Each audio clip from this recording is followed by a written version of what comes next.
warahmatullahi wabarakatuh. Perkenalkan, nama saya Marieta Putri Salsabila, NIM 85667139 dari UPTD Jambi.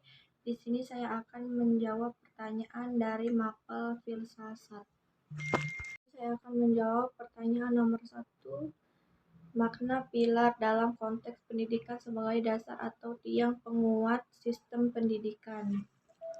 Jawabannya, dalam konteks pendidikan, pilar bermakna sebagai fondasi, tiang, penyangga, atau prinsip utama yang menjadi dasar kokoh berdirinya sebuah sistem. Pilar-pilar ini, proses pembelajaran akan kehilangan arah, proses pembelajaran yang runtuh dan gagal mencapai tujuan holistik untuk membentuk peserta didik yang seimbang secara intelektual, moral, dan sosial. Pilar sebagai dasar tiang penguat: 1. Penopang sistem, 2. Pembentuk karakter, 3. Adaptasibilitas. Nomor 2. Prinsip dasar pendidikan menurut Ki Hajar Dewantara, Ingarso Sung Tuludo, Ing Madya Mangunkarso, Tun Uri Handayani. Ingarso Sung Tuludo di depan memberi teladan. Pendidik harus memberikan contoh dan sikap yang baik dalam segala hal, baik perbuatan, perkataan maupun moral, sehingga bisa dicontoh oleh peserta didik. Ing Madya Mangunkarso, di tengah pembangunan kehendak semangat pendidik harus berada di antara murid untuk membangkitkan semangat, ide karaksa, dan aktivitas mereka dalam proses pembelajaran. Tun Uri Handayani, di belakang pemberian dorongan pendidik untuk memberikan arahan, motivasi, dan kebebasan kepada peserta didik untuk tumbuh menjadi individu yang mandiri, tanggung jawab, dan percaya diri.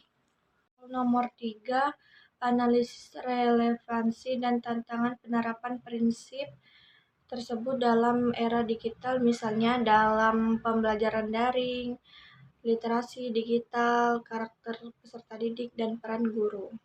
Pembelajaran terbuka, akses informasi tanpa batas menuntut siswa mandiri mencari sumber belajar, bukan hanya tergantung pembelajaran di kelas.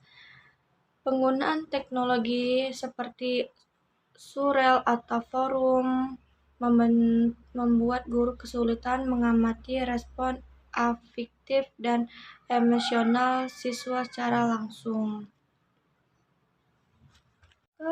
Peserta didik, kurangnya interaksi fisik berisiko menghambatkan interaksi fisik, penanaman nilai moral seperti sopan santun dan kerjasama. Siswa rentan terhadap kecanduan gawai, isolasi sosial, dan perundangan siber.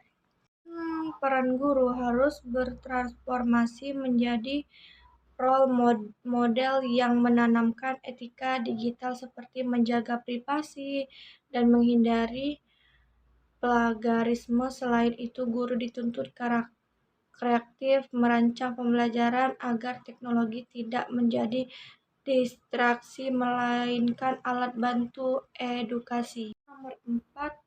Refleksi singkat tentang bagaimana pilar tersebut dapat menjawab persoalan pendidikan nasional saat ini.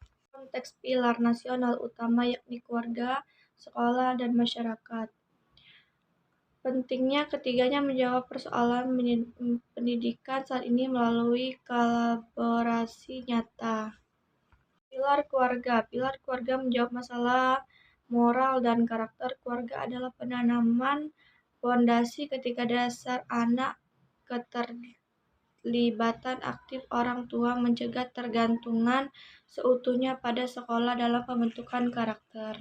Pilar sekolah menjawab persoalan mutu dan revisi pembelajaran. Adaptasi kurikulum yang berpusat pada siswa memastikan kualitas kelulusan sesuai dengan tantangan. Pilar masyarakat menjawab persoalan kesenjangan dan persiapan kerja. Misalnya, dunia usaha, komunitas, dan lingkungan sekitar menciptakan ekosistem yang memastikan ilmu di sekolah dengan kebutuhan nyata di lapangan. Sekian jawaban saya pada tugas ketiga, filsafat. Demikian saya akhiri. Wassalamualaikum warahmatullahi wabarakatuh.